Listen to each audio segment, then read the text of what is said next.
Amém. Glória a Deus. Aleluia. Gostaria de agradecer à igreja pela oportunidade. Enfim, meu nome é Wilson Júnior. Eu auxilio no departamento de jovens, de adolescentes, aí desde sempre. E cresci na igreja, glória a Deus por isso. Na Adna, me formei, muito obrigado. Me formei na Adna e, enfim, glória a Deus por isso. Vou tomar uma água porque eu estava cantando ali igual um maluco. Eu gostaria de começar lendo Levíticos 14, 34 ao 45, na NVI. Quando tiverdes entrado na terra de Canaã, que vos hei de... Espera aí que sumiu aqui. De Canaã, que dou a vocês como propriedade, e eu puser manchas de mofo numa casa, na terra que lhes pertence, o dono da casa irá ao sacerdote e dirá: parece-me que há manchas de mofo na minha casa. Antes de examinar o mofo, o sacerdote ordenará que desocupe a casa, para que nada que houver na casa se torne impuro. Depois disso, o sacerdote irá examinar a casa.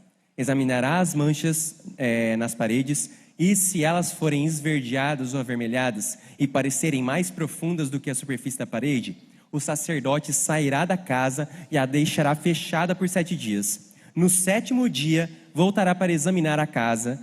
Se as manchas se houverem...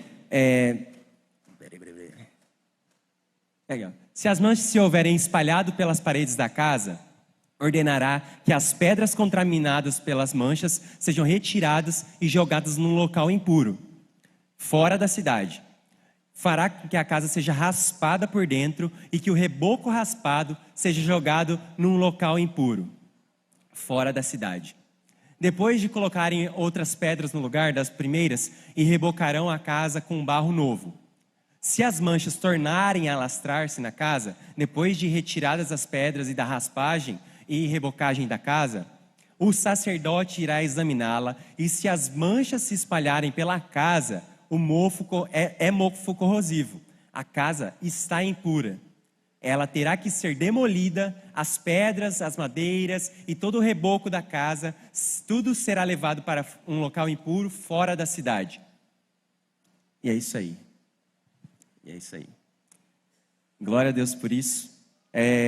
Eu estava lendo Levíticos uns tempos atrás, e eu falei, Levíticos é cheio das regras e tudo mais, de purificação para o povo de Israel. Só que eu falei, Jesus, eu vou confessar assim, a genealogia e tudo mais, o pessoal fala assim, dá uma canseirinha e tal, mas eu lia na perseverança de Jesus. Mas eu falei assim, Jesus, eu quero que o Senhor me revele alguma coisa através dessa passagem de Levíticos, porque eu sei que o Senhor está entranhado na sua palavra inteira. Eu sei que a palavra de Deus é uma palavra viva, e Jesus é reflexo em toda a palavra. Então, Pai, faz esse bom aí para mim, por favor. Aí ele começou a soprar sobre mim assim, que, Wilson, existem traços do velho homem ainda dentro de você. Existem traços de mofo que estão dentro de você. Quando eu, o sacerdote, sou chamado e chego na cidade, eu demonstrarei os mofos que ainda tem dentro de você. Então, o que você tem que fazer? Apresente-se a mim. Apresente-se a mim, que eu vou medir o mofo. Não é você, Wilson. Eu vou medir o mofo e eu vou raspar e deixar ali. Se necessário, vou quebrar tudo e vou lançar fora, porque eu reconstruirei uma casa em cima da rocha, que é Jesus. Aí eu falei, eita, essa foi poderosa, Jesus, essa aí eu não aguentei direito. Mas enfim, comecei a chorar, Jesus, muito obrigado, porque você é sacerdote. Enfim, meus irmãos, o Senhor Jesus é o nosso sacerdote. Antigamente, o pessoal lá de Israel, eles literalmente tinham que ir no sacerdote da época. Literalmente ir lá, ô sacerdote, mas vai lá dar uma vistoria, vai lá dar não sei o quê, vai lá para parará. Enfim, mas hoje nós temos um sumo sacerdote. Hoje nós temos um sacerdote que se fez carne, veio entre nós, morreu, ressuscitou e hoje ele está assentado à direita de Deus. Hoje ele reina agora e para sempre. O verbo que veio entre nós é o nosso sacerdote. O verbo que tabernaculou entre nós, se fez tabernáculo. Eu sou a verdade, o caminho, a verdade e a vida. Ninguém vai ao Pai se não for por mim. Ninguém tem acesso se não for a mim. Mas comigo vocês terão acesso. Porque mesmo na morte de Jesus, ele rasgou um véu que separava e não dava acesso. Que era uma coisa a mais que tinha que se fazer. Apenas os sacerdotes separados podiam ir lá. Se purificavam as vestes, vestiam as vestes santas e iam lá. E, enfim, nós temos um sumo sacerdote glorioso. Em 2 Coríntios 7:1 diz: Amados, visto que temos essas promessas, purifiquemo-nos de tudo o que contamina o corpo e o espírito, aperfeiçoando a santidade no temor de Deus. E esse mover do Espírito Santo que habita entre nós, esse mover do Espírito Santo que está realmente entranhado, como o Ismael falou, na comunidade, em nós, em nossas vidas. Ele nos chama para uma santidade radical. Ele nos chama para uma santidade de eu observar e pautar a minha vida completamente na palavra. Esse é o Espírito Santo, que é o Consolador que foi enviado, que nos chama. Wilson, tem mofo ainda dentro. Você tem que ir para o sacerdote e falar para ele. Enfim, no reinado de Israel, nós tínhamos os sumos sacerdotes. Hoje, nós temos o sumo sacerdote. Aquele que nos enxertou numa família celestial. Aquele que nos enxertou, graças a Deus. Porque não mais filhos de sangue de Abraão são aqueles que irão para a terra prometida. Mas agora aqueles que têm a fé de Abraão. A fé que fez ele tabernacular apenas por uma palavra. A fé que fez ele andar e traçar um deserto por uma palavra. Que eu te darei, eu farei você pai de nações, Abraão. Por uma palavra ele andou, por uma palavra ele creu. E ele não duvidou e falou, ok. Levou Ló também e tal, mas ok. Depois separou e Deus foi dando bênção para ele.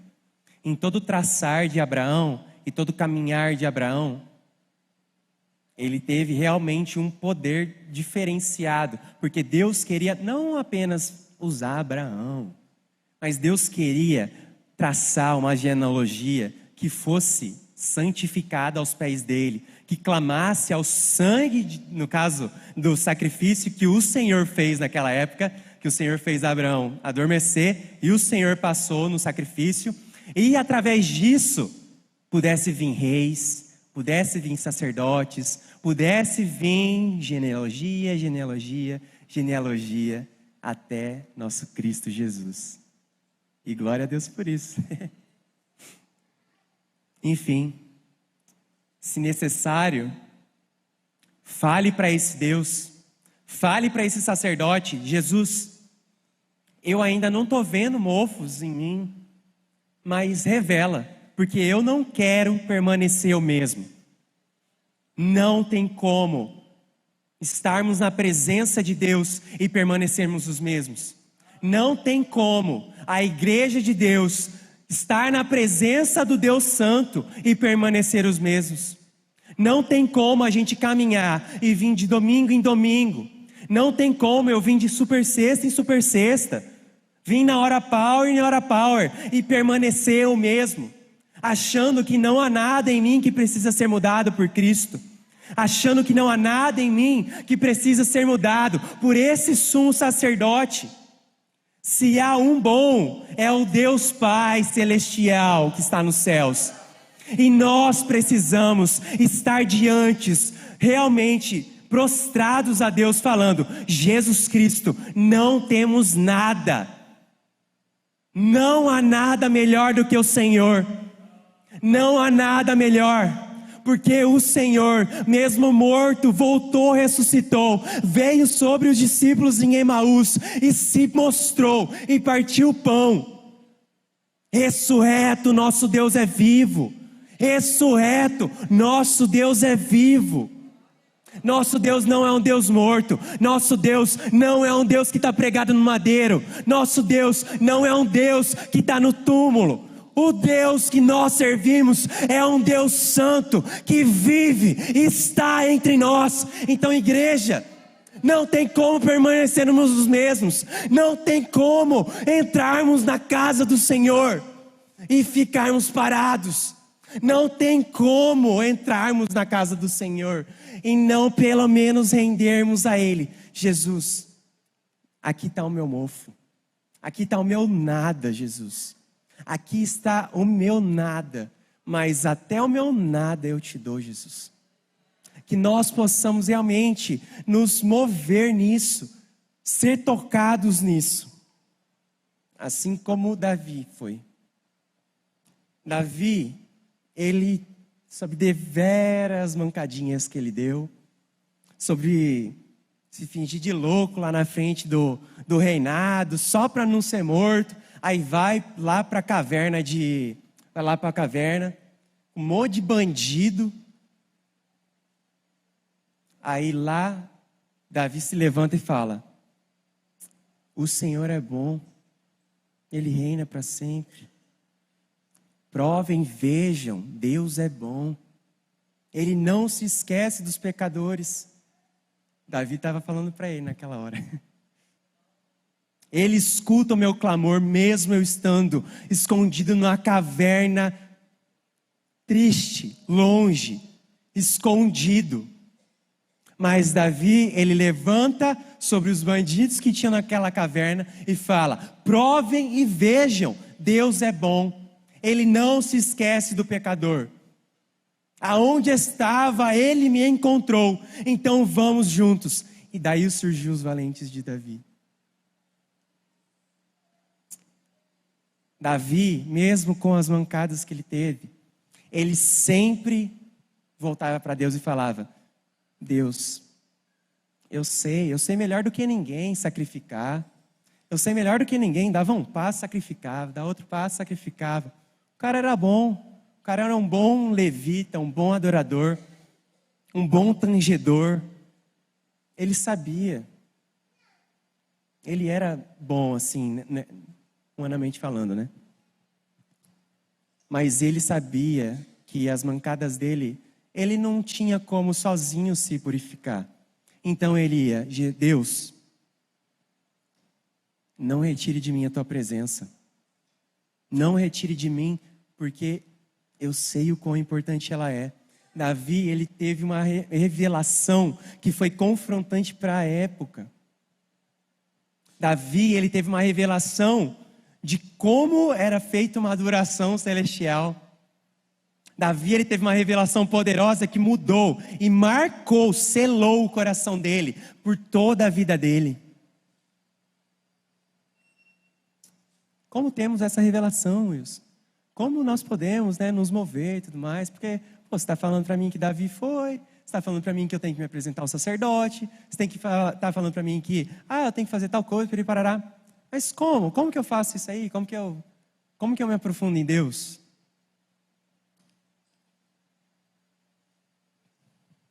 Bem-aventurados os pobres de espírito, aqueles que confessam a si mesmos que: Senhor, em mim mesmo eu não tenho nada. Em mim mesmo eu não tenho nada. Senhor Jesus Cristo, eu te apresento a minha vida hoje. Eu te apresento a minha vida. E eu não estou falando só para quem está aceitando Jesus. Estou falando diariamente, tá?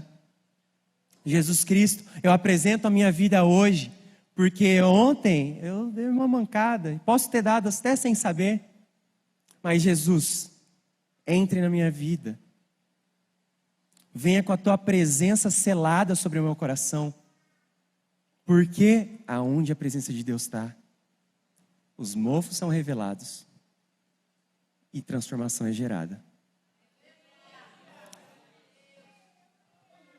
2 Reis 5, 1. Depois eu vou pular para o 10, tá? Naamã, comandante do exército do rei da Síria, era muito respeitado e honrado pelo seu senhor. Pois por meio dele, o Senhor dera vitória à Síria. Aí já, eu acho que pula para o 10 já. Mas esse grande guerreiro ficou leproso. Eliseu enviou um mensageiro para lhe dizer: vá e lave-se 7 vezes no Rio Jordão.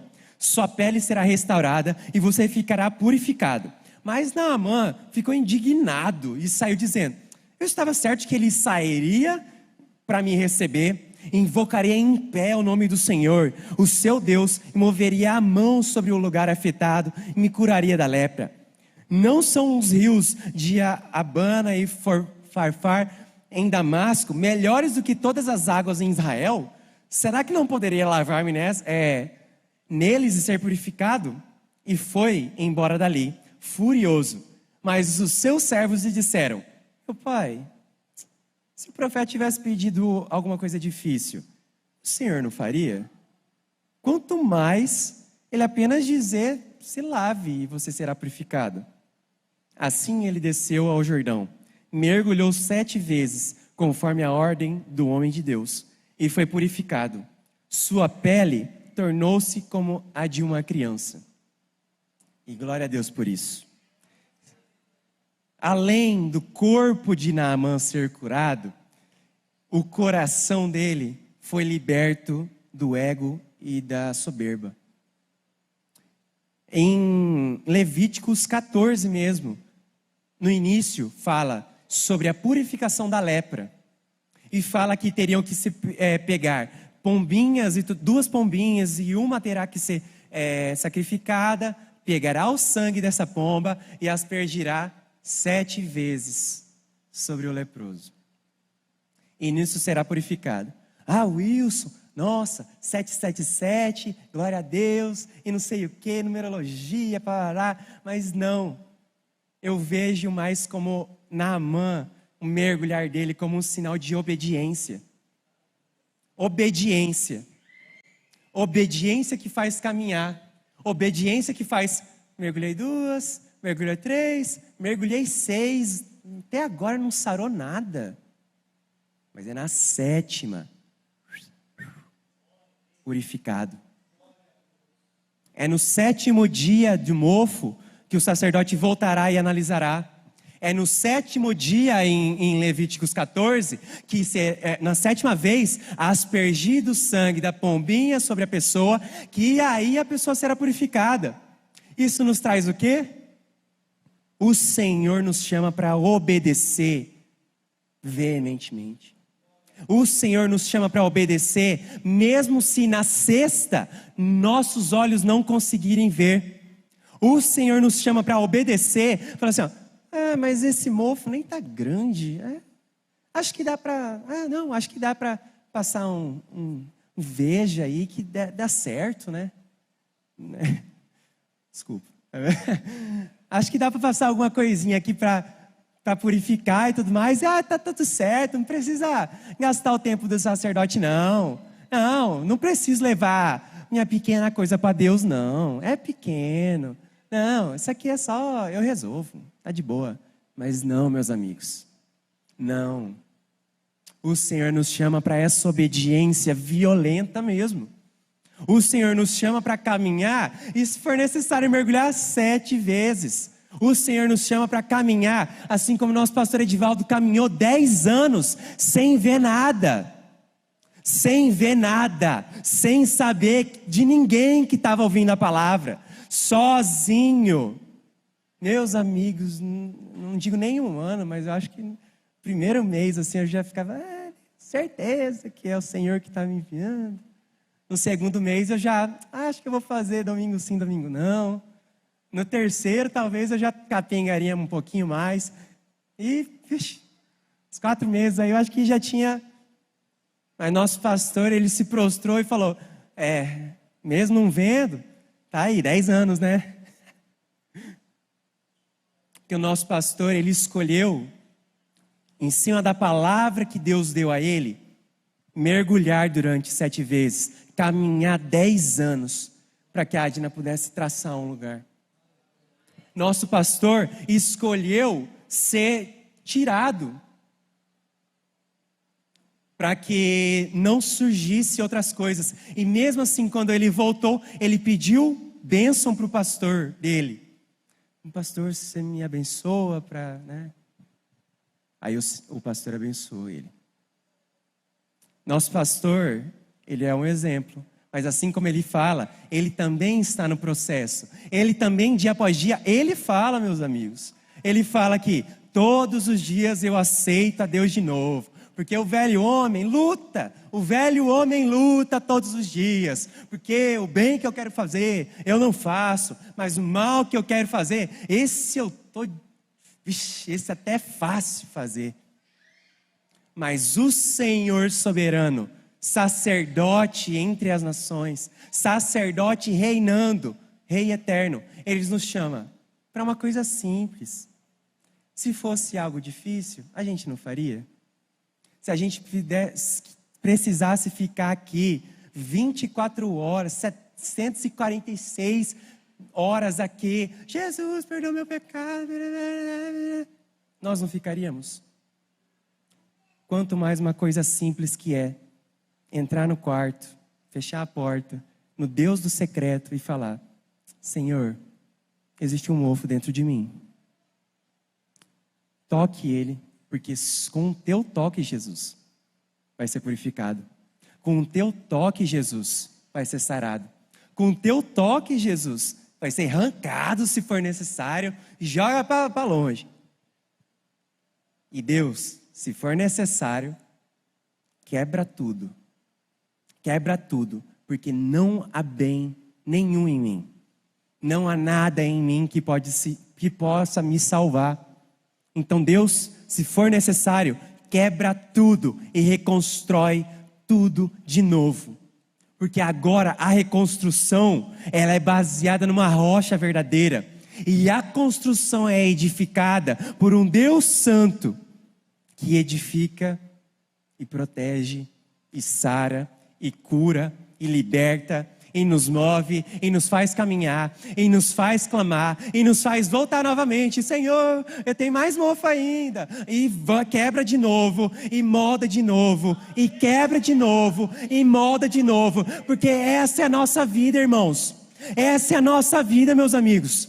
Nós temos que clamar, nós temos que nos prostrar, nós temos, porque há apenas um bom, e Ele é o Verbo que tabernaculou entre nós, e esse Verbo era a luz dos homens, e essa luz nos salvou, e essa luz brilha em nossos corações, e é por isso que não tem como virmos de domingo a domingo, não tem como nós virmos sexta a sexta, não tem como, meus amigos, não tem como, meus irmãos, e permanecermos os mesmos. Então, a minha oração realmente é uma oração que eu faço assim como Ismael falou. Nós às vezes queremos muito, queremos Jesus, nós queremos um grande avivamento. E nós queremos, porque é promessa de Deus. Nós queremos um grande mover, nós queremos, não é ruim querer isso. Nós queremos o toque e mover de Deus. Mas não tem como nós não nos prostrarmos a Deus e queremos alguma coisa. Não tem como. Nós temos que nos render. Nós temos que permanecer para que daí aconteça novamente Atos 2. Para que de repente o Espírito desça sobre essa casa. E todas as pessoas foram cheias do Espírito Santo, manifestas, a ponto dos outros olharem: ih, tão bêbado. Ih, essa Adna aí, ó, tá piruleibe, tá maluquinha. Essa Adna aí, Mas não, é o toque do Espírito Santo, meus amigos e meus irmãos. É o toque do Espírito Santo que o Senhor está tocando e está selando na nossa igreja. Nosso pastor falou que esse ano é um ano de quebra de paradigmas. Nós estamos realmente nos prostrando e correndo para a construção de um templo. Nós estamos nos prostrando e permanecendo em oração todos os domingos 4 horas, todas as terças-feiras pós-culto de ensino, sobre uma igreja que receberá o toque violento do Espírito Santo. E não é por nós apenas queremos participar disso. Deus não precisa de nós, mas Ele pede: participem, estejam comigo, porque eu quero selar a geração, eu quero selar Cuiabá, eu quero chamar as igrejas referências em Cuiabá para que se levantem, unifiquem-se e tragam um avivamento real. Um avivamento de realmente se prostrar, de realmente confessar: Jesus Cristo, me toca, porque esse mofo eu não consigo tirar, esse mofo eu não consigo me limpar, esse mofo na igreja ainda está lá. Então o Senhor, que é santo e soberano sobre Israel e sobre todas as nações, Ele deseja tocar o corpo inteiro da Adna e de todas as igrejas de Cuiabá, para que haja um mover real, e não um mover só de apenas por mover,